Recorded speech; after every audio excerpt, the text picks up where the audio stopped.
ज्ञान माना रोशनी, यानी बुद्धि का ताला खोल दिया है। द्वापर से हमने भक्ति किया, दान पुण्य किया, साधु सन्यासी महात्माओं के संग लिया, फिर भी कहावत है ना, चारों तरफ लगाए फिरे, फिर भी हरदम दूर रहे। लेकिन बाबा संगम युग पर हम बच्चों की बुद्धि का ताला खोल देता है, यानी रोशनी आ जाती है। जैसे कि भक्ति करते करते हम दलदल में फंस गए थे, बुद्धि की रोशनी नहीं थी, और बाबा ने हमें अपना बना के रोशनी दे दिया, यानी हमारी समझ दे दिया। तो बाबा ने कहा बच्चों को बुद्धि में सदैव स्वदर्शन चक्कर फिराना चाहिए, सदैव बाप की याद में रहना चाहिए। एक बाप के सिवाय और कोई भी याद न आए।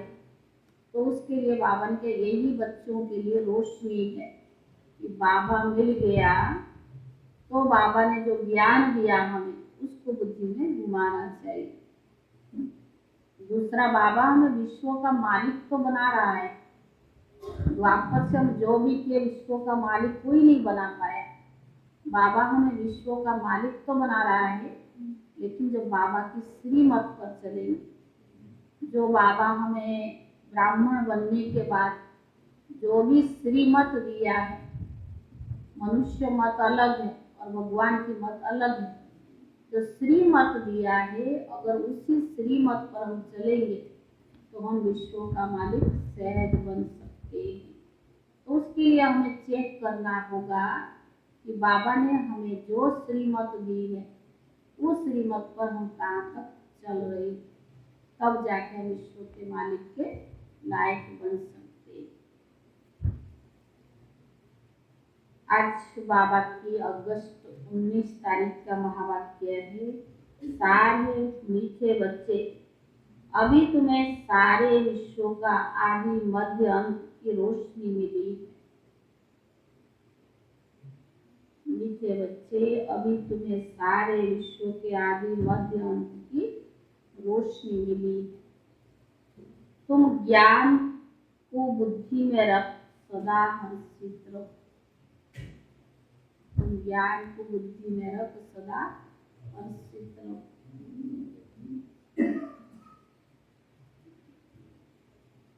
प्रश्न है, अभी तुम बच्चों की बहुत जबरदस्त तकदीर बन रही है। बंद कीजिए दरवाजा, दरवाजा बंद। अभी तुम बच्चों की बहुत जबरदस्त तकदीर बन रही है। कौन सी और कैसे? कौन सी और कैसे?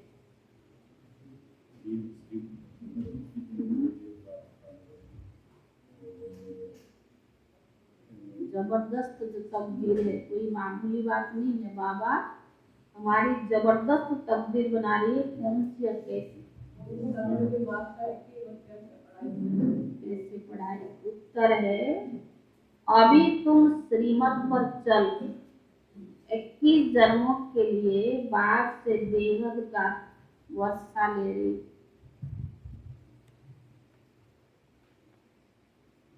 मिला इधर जाकर सेकंड लाइन आगे आओ।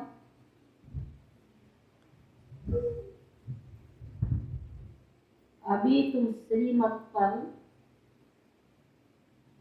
चल 21 जन्मों के लिए बाप से बेहद का वर्षा ले रही। श्रीमत पर तुम्हारी सब मनोकामनाएं पूरी हो रही। यह तुम्हारी जबरदस्त तकदीर है।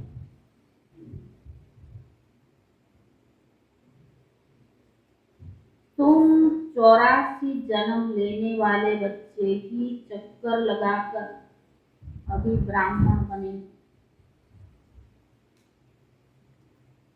तुम 84 जन्म लेने वाले बच्चे की चक्कर लगाकर ब्राह्मण बने।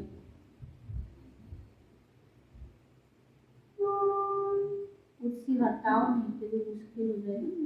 जागा नहीं है। ऊंची तकदीर तब बनती है जब बुद्धि बल और ज्ञान बल से माया पर जीत पाते हैं।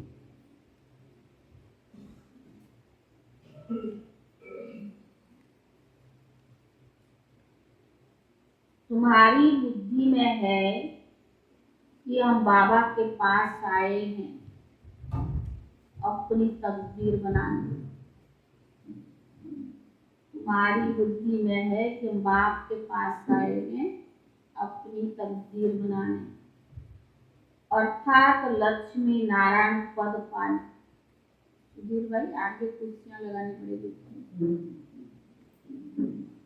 तुम्हारी बुद्धि में है कि हम बाप के पास आए हैं अपनी तकदीर बनाने, अर्थात लक्ष्मी नारायण पद पाने। गीत है तकदीर जगा कर आई, गीत है तकदीर जगा कर आई। ओम शांति। यह भगवान की पाठशाला है। यहाँ है ही भगवान वाच बच्चों प्रति। गीत की पहली लाइनें तकदीर जगा कर आई। इस ईश्वरीय पाठशाला व बेहद बाप की पाठशाला में भगवान तो एक को ही कहा जाता है। भगवान अनेक होते नहीं। सभी आत्माओं का बाप एक ही है। अब एक बाप और अनेक बच्चों का यह संगठन व मेला, बाप एक है, ये मेला है, इसमें अनेक बच्चे, संगठन अनेक बच्चों का। ज्ञान सागर और ज्ञान नदियां हैं। पानी के सागर को ज्ञान सागर कह दी। ज्ञान सागर से ज्ञान नदियां निकलती है, उनका ये मेला है। वह भक्त है और ये ज्ञान है। भक्ति है ना, भक्ति मार्ग में जो मेला लगता है न, सागर के पास नदी के पास जाते हैं। ज्ञान को कहा जाता है ब्रह्मा का दिन, सतयुग त्रेता, और भक्ति है रात यानी द्वापर कलयुग। सतयुग त्रेता में है ही सदगति। ऊपर चले जाओ, ऊपर सुख धाम में जाना होता है। सदगति तो एक बात ही करेंगे, वह है सदगति दाता। तुम्हारी अब सदगति हो रही है, अर्थात तुम पति से पावन बन रही हो। राजयोग सीख तमो प्रधान से सतो प्रधान बन रही हो। सतो प्रधान बनेंगे तभी स्वर्ग में जाएंगे। फिर सतो प्रधान से तमो प्रधान तुम कैसे आते हो? यह भी चक्कर है ना। भारत स्वर्ग था, उसमें लक्ष्मी नारायण का राज्य था। अभी तक भी मंदिर आदि बनाते रहते हैं। सतयुग में यह थे जरूर, अभी तो कलयुग है। सतयुग में यह था, राजा रानी प्रजा सब पावन थे। लक्ष्मी नारायण को महाराजा महारानी कहा जाता था। बचपन में वो राजकुमार श्री कृष्ण और महाराजकुमार श्री कृष्ण और महाराजकुमारी राधे थी। आज कहते हैं कृष्ण जन्माष्टमी। आज क्या है? कृष्ण जन्माष्टमी। बावन का भारत स्वर्ग था, उसमें लक्ष्मी नारायण का राज्य था। आज कहते हैं जन्माष्टमी। अब अष्टमी क्यों कहा? शास्त्रों का भी जो सार है वो तुमको समझाया जाता है। चित्र में दिखाते हैं कि विष्णु की नाभि से ब्रह्मा निकला। ऐसे नहीं कि विष्णु बैठ ब्रह्मा द्वारा शास्त्रों का सार समझाते, नहीं। तो बावन का परमात्मा शिव परम धाम से आकर ब्रह्मा तन का आधार ले तुमको ये राज समझाते हैं। मनुष्य इतनी मेहनत करते हैं, भक्ति करते हैं, मिलता कुछ भी नहीं। तो बावन का इसलिए भगवान कहते हैं जब भक्ति पूरी होती है तब फिर मैं आता हूँ, क्योंकि तुम्हारी पूरी दुर्गति हो जाती है। सतयुग त्रेता में तुम अपना राज्य भाग्य पाते हो, सूर्यवंशी चंद्रवंशी, फिर तुम गिरते जाते हो। यह सदैव बुद्धि में याद रखना चाहिए।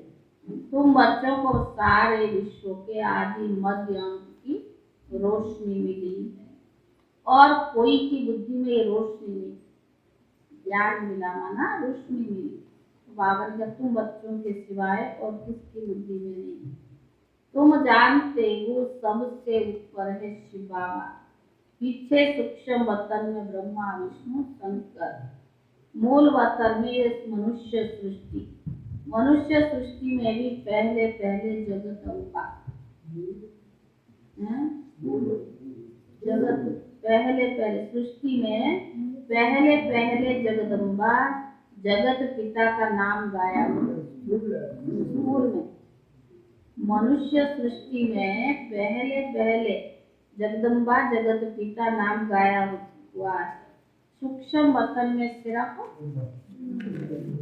ब्रह्मा की, ब्रह्मा को दिखाते, उनको कहेंगे ब्रह्मा देवताय नमः, विष्णु देवताय नमः।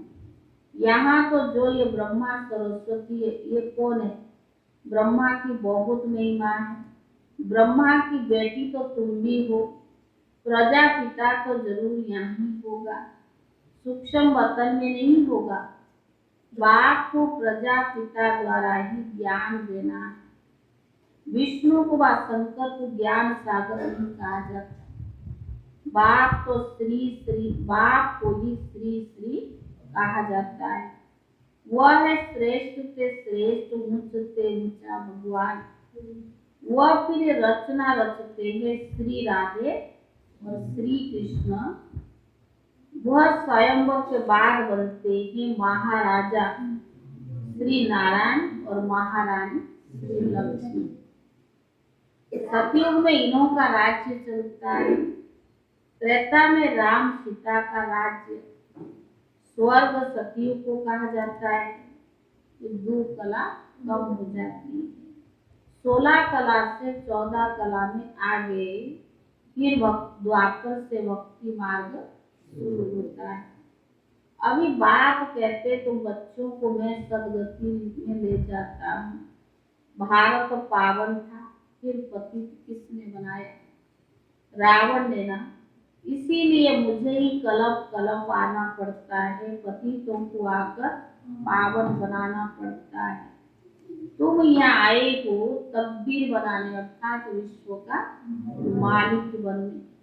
बाप समझाते ये बुद्धि में रखो कि तुम ही तो देवी देवता थे, अब ब्राह्मण बने, फिर देवता बनेंगे।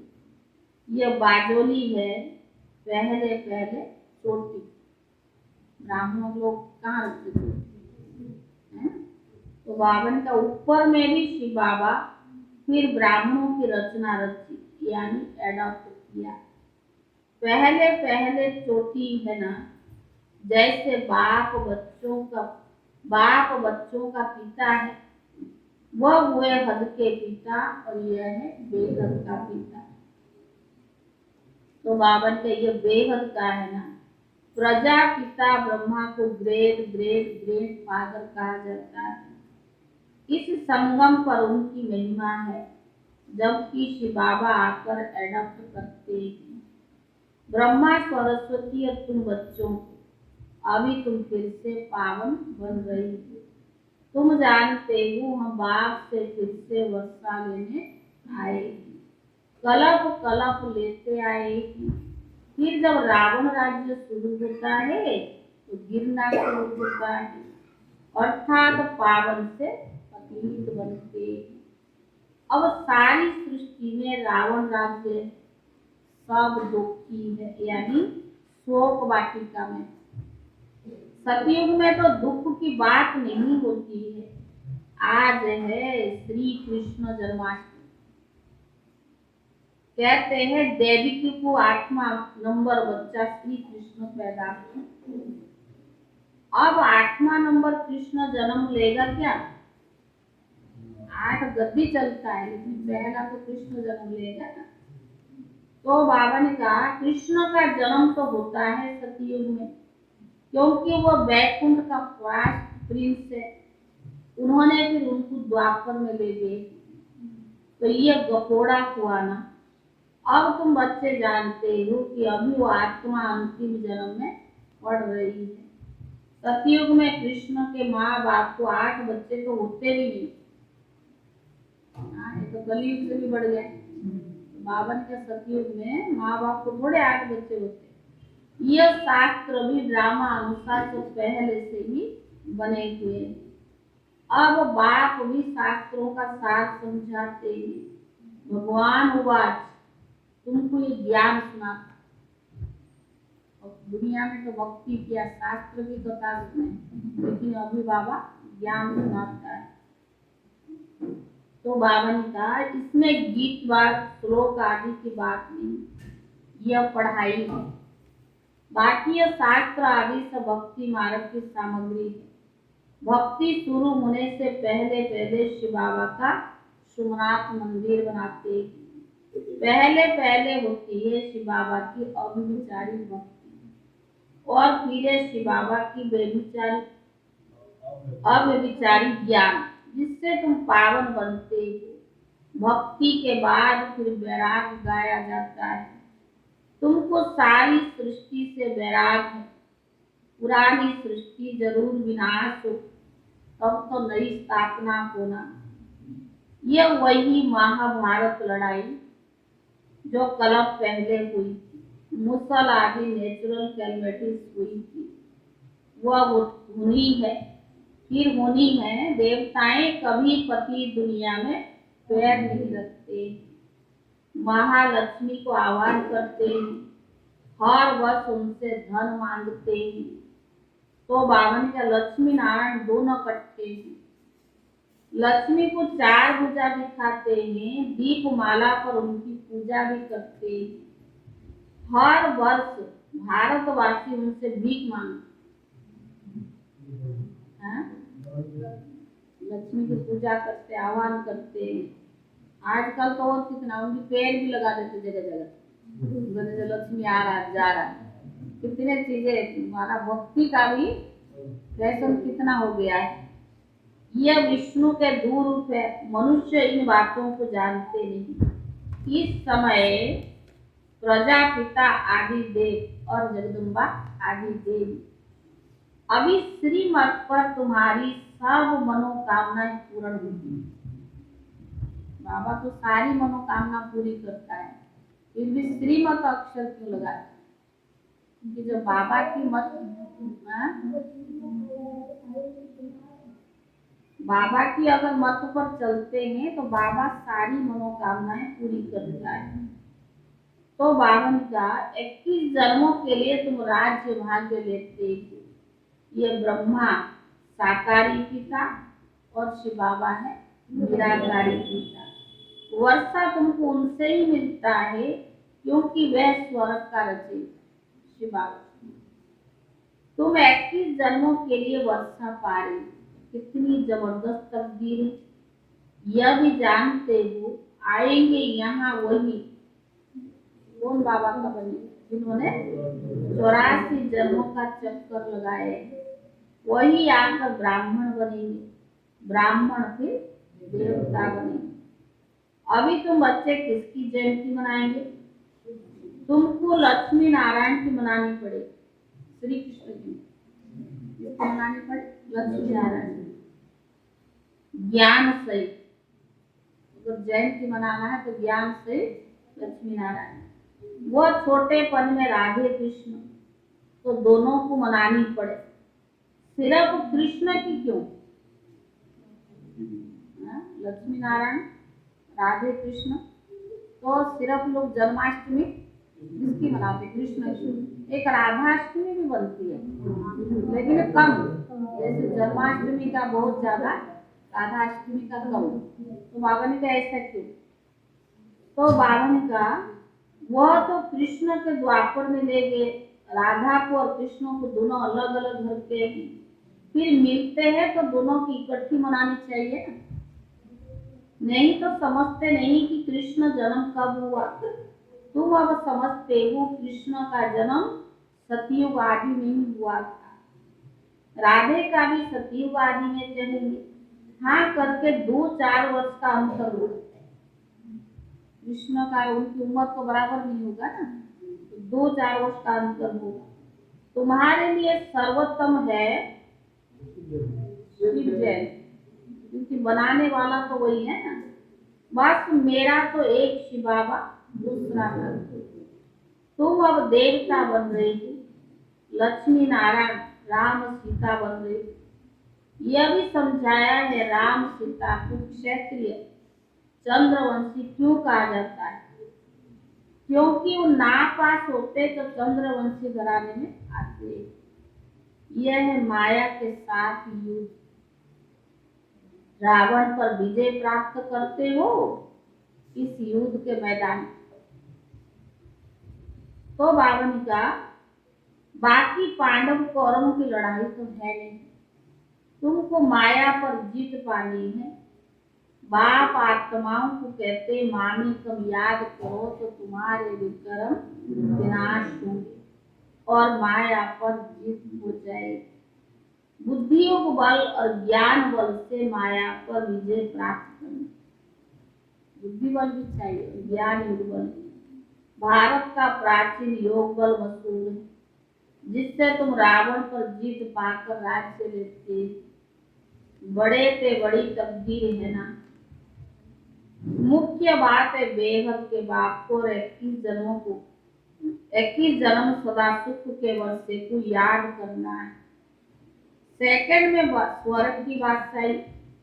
जब तक बाप की पहचान बुद्धि में नहीं बैठी तब तक समझ नहीं सकेगी।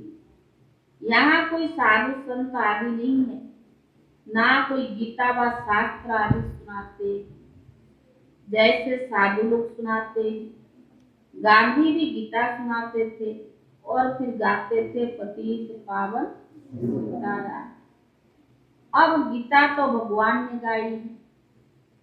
अगर गीता का भगवान कृष्ण था तो राम सीता को क्यों याद करते?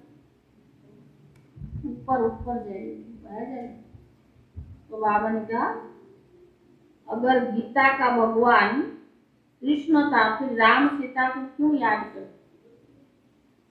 वास्तव में सीताएं तो तुम हो। राम कौन है? निराकार भगवान है। सभी भगत है, पुकारते हैं राम है भगवान, आप आकर हम सीताओं को पावन बनाओ। फिर रघुपति राम वो राजा राम कह देते। सुनी सुनाई बातों को पकड़ लिया है, फिर गंगा को पतित पावनी क्यों कहते? भक्ति मार्ग में बहुत वहां जाते हैं, वर्ष वर्ष मेला लगता है, वहां जाकर बैठते। कहाँ? गंगा के पास। तुम बैठे हो ज्ञान सागर के पास, फिर पानी में जाकर स्नान करके आते। पावन तो बनते नहीं, पतित ही बनते आए। तुम अभी ज्ञान मार्ग में, तुम अभी वहां जाएंगे नहीं। जाओगे गंगा पर बैठ? बाबा ने कहा वहां तुम जाओगे नहीं, क्योंकि सच्चा संगम यह है जबकि आत्माएं परमात्मा अलग रहे होगा। परम पिता परमात्मा से बहुत समय से कौन बिछड़े? वही जो पहले पहले सतयुग में थे, तो जरूर उनसे ही पहले भगवान मिलेंगे, पहले वही आएंगे। यहाँ जरूर पढ़ना पड़े। सतयुग में तो ऐसे नहीं चले जाएंगे ना, पढ़ना पड़ेगा। जो स्कूल में नहीं आएंगे बताओ क्या सुनेंगे? गुह्य से गुह्य पॉइंट्स कैसे समझेंगे? कोई बाकी समय यह तो झूठी साहूकारी है। भले कितने भी लखपति करोड़पति है, गवर्नमेंट भी उनसे कर्जा लेती है, परंतु है तो झूठी माया, झूठी काया, झूठाई सारा संसार। बाप बैठ समझाते बच्चे तुमको कितना साहूकार बनाता हूँ। अभी रावण ने तुमको कितना दुखी बना दिया है। अब उन पर जीत पानी है, लड़ाई की कोई बात नहीं। लड़ाई से विश्व का मालिक नहीं बन सकते। तुम योग बल से विश्व का मालिक बनते। योग सिखलाते हैं बाप, इनकी आत्मा भी सीखती है। बाप इनमें प्रवेश कर तुमको ज्ञान सुनाते हैं। कहते हैं मैं जन्म मरण रहित हूँ। बाप बेहद का बाप, तो बेहद का राज समझाते हैं। तुमने माया बाबा ने कहा कि तुमसे माया ने क्या क्या करवाया है। तुम 5 भूतों को बस होते गए, क्या हाल हो गया है। तुम कितने धनवान थे, भक्ति मार्ग में फालतू खर्चा करते करते अब तुम्हारी क्या हालत हो गई। अब भक्ति के बाद भगवान आकर स्वर्ग की बादशाही देते हैं। इसीलिए सदगति करना बाबा के, इसलिए सदगति करने बाप को ही आना पड़ता है। कोई मनुष्य इसकी सदगति कर नहीं सकता, इसलिए बाप को आना पड़ता है। अच्छा मीठे मीठे सिखी दे बच्चों प्रति माता पिता बाप दादा का याद प्यार और गुड मॉर्निंग। रूहानी बाप की रूहानी बच्चों को नमस्ते। रूहानी बच्चों की तरफ से रूहानी बाप दादा को याद प्यार और नमस्ते। धारणा के लिए मुख्य सार पहला है पद्मापति बनने के लिए सच्ची कमाई करनी। पढ़ाई में समय का बहाना नहीं देना। पद्मापति बनने के लिए सच्ची कमाई करनी। पढ़ाई में समय का बहाना नहीं देना है। ऐसे नहीं पढ़ाई के लिए फुर्सत नहीं, रोज पढ़ना जरूर। कभी ये नहीं कहना कि फुर्सत नहीं, पढ़ना जरूर। दूसरा, एक बाप की अभिविचारी याद में रख। अभिविचारी माना समझते हो, एक बाप के सिवाय दूसरा कोई। एक बाप की अभिविचारी याद में रहे, आत्मा को सतो प्रदान बनाना है। मेरा तो एक शिव बाबा, दूसरा ना कोई, यह पाठ पक्का करना है। मेरा तो एक शिव बाबा, दूसरा ना कोई, यह पाठ पक्का करना है।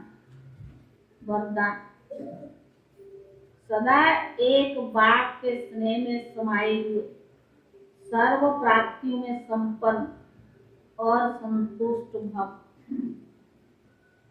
सदा एक बाप के स्नेह में समाये हुए, सर्व प्राप्तियों में संपन्न और संतुष्ट भव। जो बच्चे सदा एक बाप के स्नेह में समाये हुए हैं, बाप उनसे जुदा नहीं और ना वे बाप से जुदा नहीं।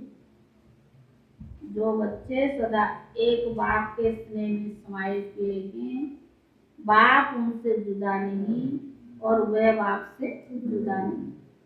हर समय बाप के स्नेह के रिटर्न में सर्व प्राप्तियों से संपन्न और संतुष्ट रहते।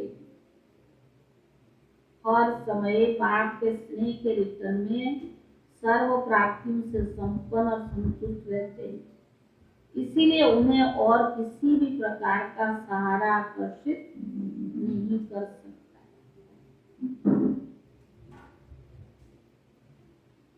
स्नेह में समाई हुई आत्माएं सदा सर्व प्राप्ति संपन्न होने के कारण सहज ही एक बाप दूसरा ना कोई, इसी अनुभूति में रहती है। समाई हुई आत्माओं के लिए एक बाप ही संसार, जैसे कहते हैं ना बाप में लव है, लव लीन माना समाये हुए रहना। लव तो सबको है लेकिन लवलीन अवस्था सबकी। लवलीन माना एक बाप के सिवाय और कोई नहीं। स्लोगन, हद के मान शान के पीछे दौड़ लगाने के बजाय स्वमान में रहना ही श्रेष्ठ स्थान है। हद के मान शान के पीछे दौड़ लगाने के बजाय स्वमान में रहना ही श्रेष्ठ स्थान। आज का ये जो अव्यक्त तो इशारा